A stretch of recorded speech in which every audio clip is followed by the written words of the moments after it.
And how do you like it? I love it. It's great. It's been pretty fun. Go Vikings? Go Vikings. I've seen pictures of you at football games and stuff like that with your face painted and stuff like that. Is that fun? Oh my gosh, football games are the best. And just to, put out there, this is the first time we beat Boylan in 11 years. That's something to be said for beating Boylan, yes. That's any of the, what's the conference called, the Nick 9? It's Nick 10. Nick 10, okay, yeah. Anybody who beats Boylan is always doing a good thing. All right, well, what are you playing tomorrow? I am playing the Greek Piano Concerto for the very first time, and a piece that I wrote for orchestra called Les Voyages, and then another little surprise. Surprise? What might that be? An encore, perhaps? Yeah. Of course, you're going to have to play good enough before the other pieces to get the encore. So if you don't play, they're not going to ask for the encore. Well, a lot of people know about your background, they know quite a bit about you, but let's just plunge right into the Greek. Tell us about how you came to be playing the Greek Piano Concerto and what you think about it. What's been your experience? Well, I don't really exactly remember how we chose to Greek, but I remember it was obviously beautiful. And we listened to a few concertos, and this is the one that I like the best, and so that's why I learned it. And it's been, a pretty, hard, tough process, but it's pretty much worth it in the end. Well, it's a difficult concerto. It's one of the most popular concertos in the repertoire. Just an idea of the popularity of the Grieg. In the Rockford Symphony Library, each piece that's accumulated in the library since its very first year has been given a number in the library system. So the very first piece, I don't remember, number 1, I don't remember what that is. But Beethoven's Fifth is about number 4 or something like that. Well, Grieg is 99 and the Tchaikovsky Fourth Symphony is 97, I think. So they were probably purchased in the first couple of years of the orchestra. Now the library is up to like 11,000 or something pieces. So this is one of the pieces that were purchased very, very early on. This is a very popular concerto. But when you say that we chose the concerto, we're not talking about us. Tell us about how you decide what you're going to play. As in Les Voyages? No, how do you decide what piece you're going to be working on next? It usually depends on what me and my teacher, agree on. But my teacher, her name's Mary Sauer, and she's amazing. She plays for the CSO. And before this, I actually played Rhapsody in Blue, which was one of my favorite pieces. And I thought this would be, a nice contrast to the Rhapsody, and something I had never quite played like before. Except for, I'm pretty sure the Schumann. I played the Schumann Piano Concerto, and some people say that Grieg kind of modeled his concerto after the Schumann, but yeah. Oh, so your concerto experience, your first concerto was Mozart, which of course was chosen because you had small hands back then. And you got to be able to play the notes. Next was it next Schumann was next, or was it the Gershwin? I think we were gonna work on the solo Gershwin, the Rhapsody in Blue, but for solo piano, just for some performances. Yeah. And after that, we were also thinking of the Ravel Concerto in G, I think. Yeah. And I remember back when you were working on the Gershwin, you really wanted to play the Gershwin, but Mary wouldn't let you. Why? Why was that? My hands were just a little too small, and literally as soon as my hands could reach a 9, I started playing it. Yeah. She was afraid you were going to hurt yourself if you tried to play the Gershwin, which is true. Matter of fact, Schumann himself, who was going to be a great pianist, ended up hurting himself and not being able to play piano anymore because of that. So you played the first movement of the Schumann? Yeah, it was only the first movement. Do you like that piece? Yeah, it was a great piece. It was beautiful, and I loved all of his melodies. Are you planning on learning the rest of it?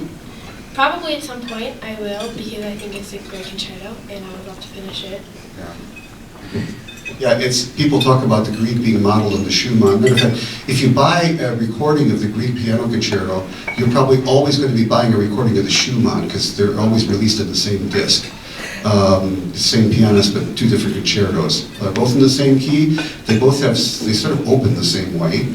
So they always get released together. And both of them only wrote one concerto. Just Schumann wrote one and Grieg wrote one. So they're kind of perfect together. So when did you start working on the Grieg? A little less than a year ago is when I started. I mean, you know, working on a concerto, it's hard because learning the notes only takes, you know, a couple weeks. But it's all the layers. Maybe for you. But all the layers and details and the amount of little things you have to put in the concerto to really make it special, it was what takes a year. How do you go about, when you start learning a concerto, what do? Do you just start reading from the beginning and just keep on going? Well, what my teacher says that I should only read it through if I can know I can play it perfectly. And my mom also says that too, which is very true because I tend to, you know, create some bad habits if I play something wrong, which everyone does. So you just have to go through it when you're first starting out really slowly, or you might, you know, end up with some bad habits. Mm-hmm. That's very interesting. So how long did it take you to get through the first time? Because there's a lot of notes in there. To play through all three movements? Yeah. It was probably a couple months after I started learning it that I could actually play it all through. I mean, it definitely was not up to tempo yet, but it's certainly a lot of stamina you need to play this piece. Yeah, I mean, it's not one of the most physically demanding concertos, but it still is a, you know, it demands a lot of power, a lot of strength, and a lot of speed. More than speed and strength, I think, is focus, because even the slow parts, you have to put so much into each note that you play and make sure your phrasing sounds impeccable and, you know, just moving the audience like how you would want to like convey the emotions that he was trying to write. And how do you know what those emotions are? I kind of just figured. I read something on Grieg that he's from Norway, and this piece was basically... That makes him a great man. This piece is basically a reflection of Norway's like beautiful landscapes and basically his country. Yeah, and it used to annoy me that people would often misspell his name G-R-E-I-G, you know, transposing the I and the E, and then until I found out that was actually his family name. His father was Scottish, originally Scottish heritage, and that was the spelling of the name until they came to Norway, and for reasons of, well, for the same reasons people often change the spelling of their name when they come to this country. They want to be able to have people pronounce it. So he changed the spelling of his name to G-R-I-E-G, the Norwegian fashion. So that's why we have Edvard Grieg instead of Edvard Grieg.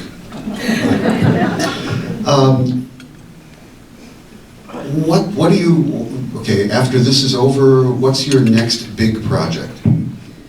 I'm actually working on some other stuff in a couple different genres, but I'm taking a little break from touring and hopefully coming out with a new album soon. So that's probably another big project. And I also really want to start rebuilding my repertoire because I've been playing concerto after concerto for about 4 years now. And I think it's exciting to start some smaller pieces. So the solo piano literature, where do you think you're going to begin? I'm not sure. I started a Bach piece a couple months ago, and one of the English suites. Okay. I do not remember which one, but it'll be nice to learn some stuff on a smaller scale. And also, I love Bach, and he's also really important even in the theory world, so that'll be nice to connect the two. Mm-hmm. Yeah, Bach is, I think every performer I know, if they had to take one piece that they could only play for the rest of their life, it'd be something by Bach, because it's just something that just, you know, gets down to the very core of the soul. So Bach, what about classical, romantic, any other pieces? Chopin, what else you do? Yeah, definitely. We haven't really discussed it yet, but I mean, it's definitely something on the list. Now, how often do you have lessons? We try to have them once a week, but our schedule is a little crazy. And my teacher's schedule, she plays with the CSO, so they're often traveling, and so it usually ends up going to 2 times a month, and sometimes once a week, but it really depends on what we're both doing. I know you spent some time out in California recently. What have you been doing out there? I've been doing some songwriting, which is really fun, and going to a bunch of meetings with some really exciting stuff happening, so stay tuned. Songwriting, do you write your own lyrics? I work with a lyricist, and we kind of work on them together because I haven't really worked with voice a lot. But I feel like I've definitely grown as a songwriter and a lyricist in the past couple months. You sing us something? Oh, not No. I'm not serious. I would never have you do that. So, the lyricist, who is this person, and how do you work on things together? Well, it's a few different people. I've had a bunch of different sessions with a bunch of different writers, but the main one that I work with, her name's Alana. She's incredible. And usually we start out with a little piano idea because we like to keep the songs more piano-based. And we work from find the chords we want, and we find the lyrics or what we want to write about. We usually start with like a concept, and we just build off of that. And the hardest part is just trying to make sure everything rhymes. Well, you don't have to worry about that. Most of the time. She has to worry about making it rhyme. Very true. Yeah, but you have to write the music. Now, when you write the songs, what do you do then? Do the two of you kind of sing them together, or is it just, do you perform it for each other, or what happens to the song? Right now we have some pretty good demos up, and she actually had me sing on them. And it's pretty exciting, but it's something that I've never really done before in the pop world, and it's nice to write some music that people my age would listen to. People your age listen to, well, okay.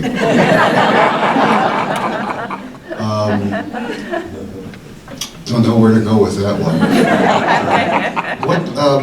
Do you have, songwriting is something, of course, this is a fairly new part of your abilities, but do you have particular songwriters, either old or new, that you particularly admire? There's so many. There's this guy, he's a very popular songwriter right now. His name is Ryan Tedder.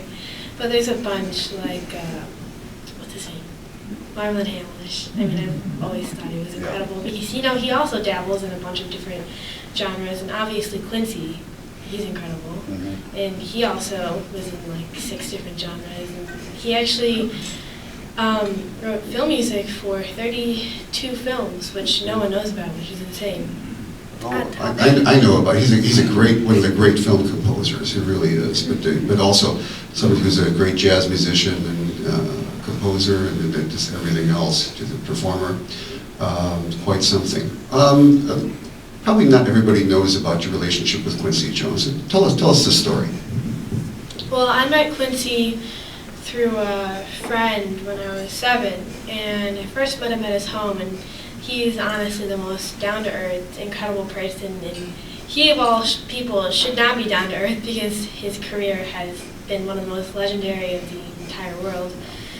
And, when I'm talking to him and we're hanging out, the age difference just falls away. It's just music with music, and ever since I was 7, he's been one of my hugest mentors.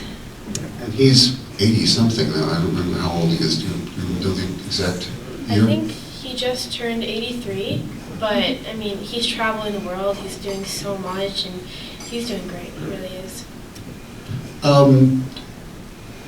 You met him at a jazz festival, I think. Didn't he hear you play at a jazz festival?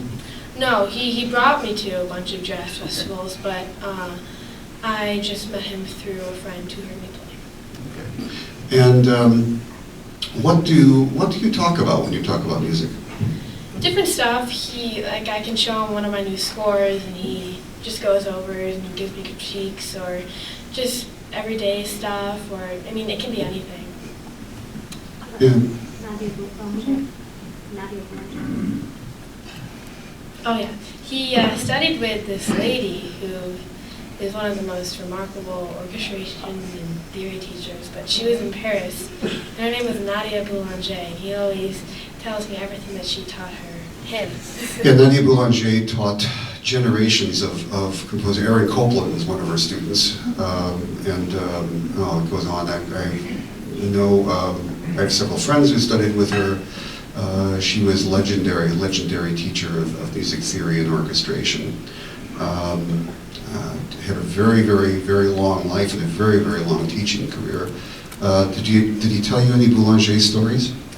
He told me that when he first came to her, he came with a Ravel score, and she said, take the first 15 measures and transpose it into all 12 keys. And what did he think about that? I mean, he didn't love it at the time, but I guess he's thankful. And what did that teach him?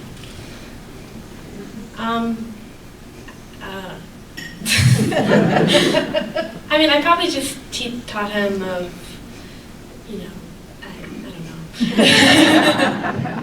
Well, Ravel is a fairly complex composer, and probably... I have a good answer now. I thought of something.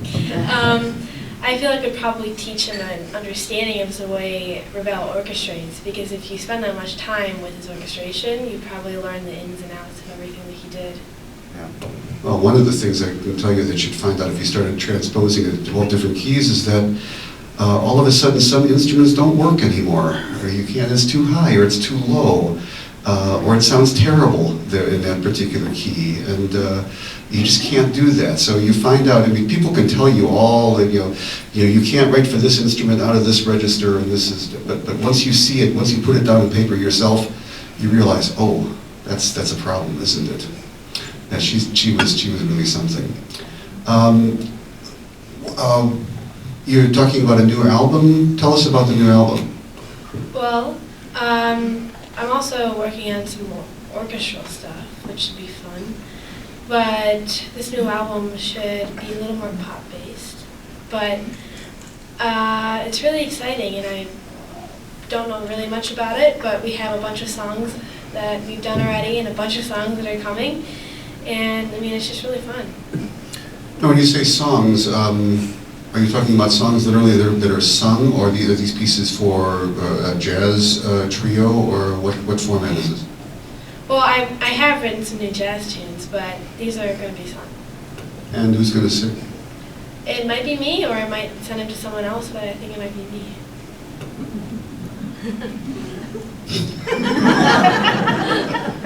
Another thing that you're going to be good at, I'm sure. That's incredible. So what do you got planned for the summer? This summer, well, I'm going to camp. Unfortunately, it'll be my last year at camp. But I'm also going to do some more songwriting, and I have a few concerts. And that's pretty much it. We have a few family trips to go on before Benji goes back to college. But yeah. Andrea, can I tell us a story about the camp? Yes, without naming the name of the camp, yes. Okay. It's the camp has an Indian name. And there is an old joke in my wife's family that whenever they had a family trip, they would come across an Indian name. Her father, Don Vine, would very confidently say, that means home of the bear. And well, 3 or 4 years ago or something, we were at a party at the Bears house, and Andrea was telling me about how the kids are going to this camp. There was this Indian name. And I said, oh, you know that means home of the bear? And she said, oh, really? And I said, yeah, it means home of the bear. And so I thought I'd put one over on her. So about a year or two later, we were back at it was a Halloween party, as a matter of fact. And she said to me, you know the kids are going back to camp, do you know that this camp means home of the bear? And I said, Andrea, I told you that. And she said, it doesn't really mean home of the bear. He said, I've been telling everybody it means home of the bear. Well, about the next day, there was I think either something on NPR or something that it does mean home of the bear. It really does. We were downtown, and they had like all all these like flags down there. Their downtown is like, 3 inches big. Yeah. But on the little street lights, they have these big flags. Welcome to the name of the town, home of the bear. So I took a picture. Couldn't believe that. So this is your last year. You've aged out. Yeah, if I go back next year, I'm not going to be a camper anymore, which would be sad. You could be a counselor. It's actually, there's, the next level is like a team leadership program, but then the year after that is a counselor training, and then you're a counselor. Okay. So you're going to bid farewell to the camp. I think So what are you going to do to occupy your summer besides that? I don't know, it depends on what's happening that summer. It might be more touring, it might be more writing, it might be more this. Depends on what happens. No, your principal instrument, of course, is piano. Have you become interested in either looking at other instruments to pick up, or getting more involved in the synthesizers? I have a ukulele, which I've tried to teach myself how to use. My brother has a guitar that I've also tried and failed to teach myself how to use. I played flute for a few weeks, which was pretty interesting. And I played French horn in 6th grade band, and I brought it home, and my family said I sounded like a dying cow.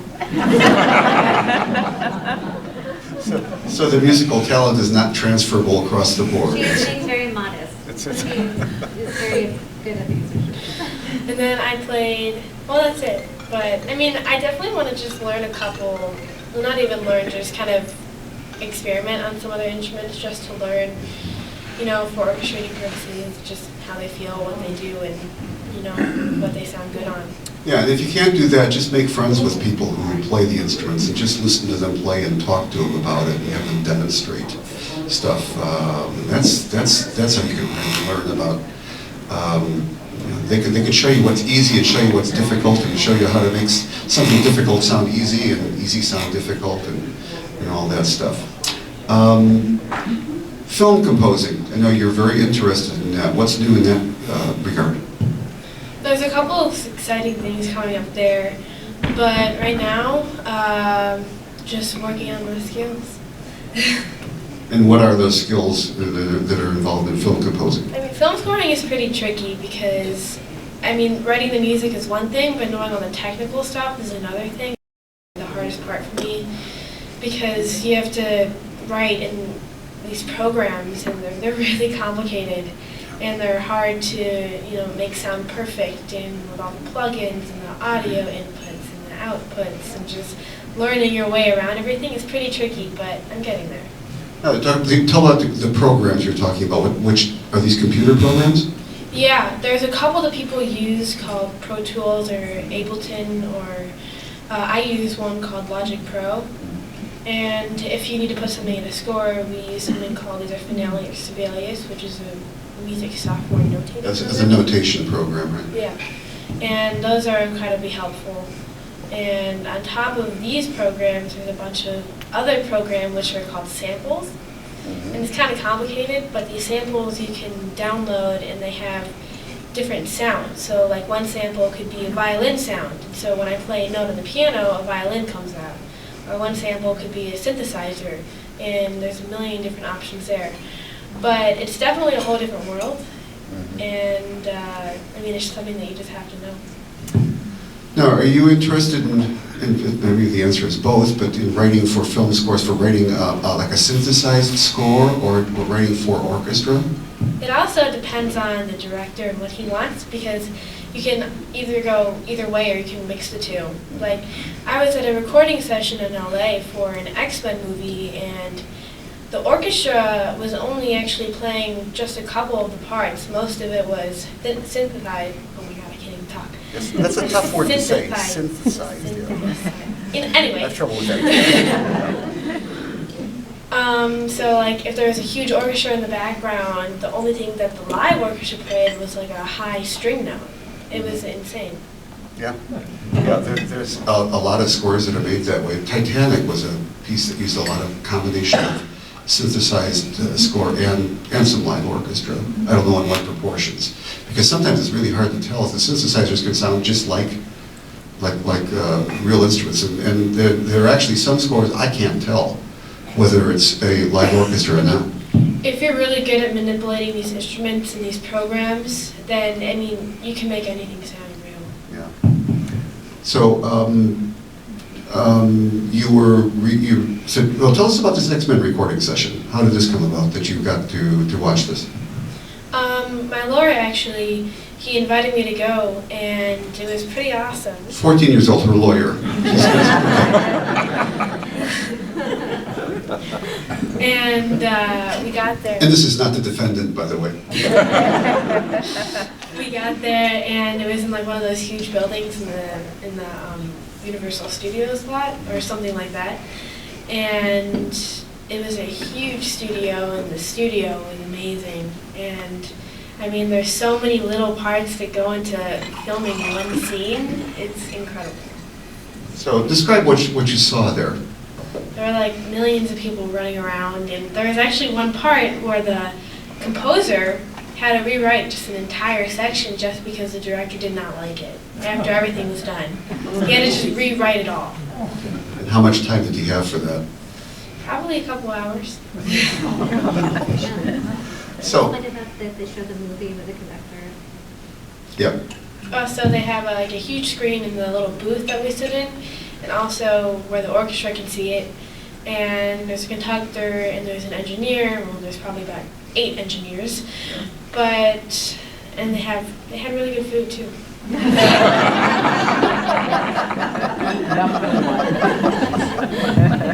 Yeah, and can you tell them about the whole process of how they time the music to the screen? What goes on the screen that the conductor sees? Well, you have the numbers. There's huge numbers. I forgot the name of it, and you have your minutes, seconds, and frames. And it's kind of complicated because when you're writing something for orchestra, you have to do these things called synchronization settings, where you have to make sure everything is synced up in the project, which is what we call it in Logic, is when you have like a movie with your music, it's one project. So the music that I'm writing has to sync up with the film. And sometimes if you change the tempo in the music, it changes the tempo in the movie. So, I mean, it's really kind of a delicate thing to control. But, I mean, it's a huge part of a movie because I feel like a movie would not be the same without the music. Yeah. And they've got the dots that flash on the screen. Yeah, those are usually the conductor sometimes has his own little screen in front of him. And the different changes of tempo can sometimes be really interesting because it has to, match with the different key elements of the movie. Like if you're watching an animation movie and you hear like a bell go off when like a little dog jumps or something, that has to be timed perfectly when the orchestra plays it. So there can be crazy changes of like 140 to 32, tempo-wise. And then it can go from like, how in music there's a time signature? It can go from like 12/8 to 2/3 in like one measure. It's not fun, but it's definitely not fun to read, but it sounds great. So. You ever thought about, gee, I'd like to be a conductor. I'd like to be a person that's leading all this stuff. I feel like conducting is really hard art to master. Because, because not only you have to make the music sound good, you have to command the whole orchestra. And I've tried conducting a couple times, but it's definitely something that I have to look into. Well, you'll at some point or another you'll take a conducting class because just everybody in music does. You got to learn how to conduct it because anybody who's doing anything in music will act as a conductor sometime, and just in leading a group and just getting people to play together, and whether it's on stage or not. So some of the techniques are just invaluable. You just have to learn them anyway. But don't feel it's a good thing you don't feel the urge to to get up and pursue it because conducting isn't a profession, it's a form of mental illness. So what are you doing in jazz these days? I have a few concerts growing up and just having fun. Jazz is great. I love it. Now, who are you working with? I mean, who are you playing with? Who is it? Your trio or whatever? Well, my usual trio, the bass player, his name's Peter Slavov, and the drummer, his name is Mark McLean. But these couple concerts that are coming up, it's going to be a different drummer because Mark McLean, he's playing with Michael Feinstein on a couple gigs on the exact days that I'm playing. And he's on tour with them, so it should be fun. Who out there in terms of performers, jazz or otherwise, who do you most admire? In jazz, I probably,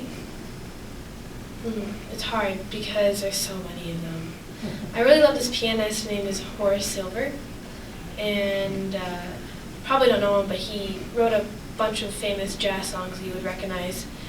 And obviously Quincy, his jazz tunes are great. Not allowed. You can't talk about Quincy. It has to be somebody else. Chick Corea is great. Herbie Hancock's amazing. Thelonious Monk is awesome. People like that. You ever watched the late shows? I've been really impressed with Stephen Colbert's band and also the band for the guy who follows him, Glenn Corbin. Is that his name? Corbin. James Corbin. Yeah, those got some incredible people playing in those bands. You ever watch them? Yeah, actually, John Baptiste and his band, who play on the Stephen Colbert Show, I've known him since I was 7. We took a bunch of classes in Juilliard, and I performed with him a couple times, and he's amazing. There's no one like him before. No, I get the feeling in watching, he has an amazing personality. Besides being an amazing musician, he is such a great foil to Stephen Colbert. He is very, very charismatic. Do you know any of the other people that play on the show? No. I know of some of the people that play on Jimmy Fallon. And I know one of the guys that plays in Saturday Night Live band, but that's it. I can't think of any questions right now, so I think maybe I'd like to let you ask some questions if you'd like. You're at an age that, as we were growing up, there would be things that changed, like we had rock and roll, and we had all these music that our parents didn't like. Are you anticipating a change in what the young adults now will be liking in the future?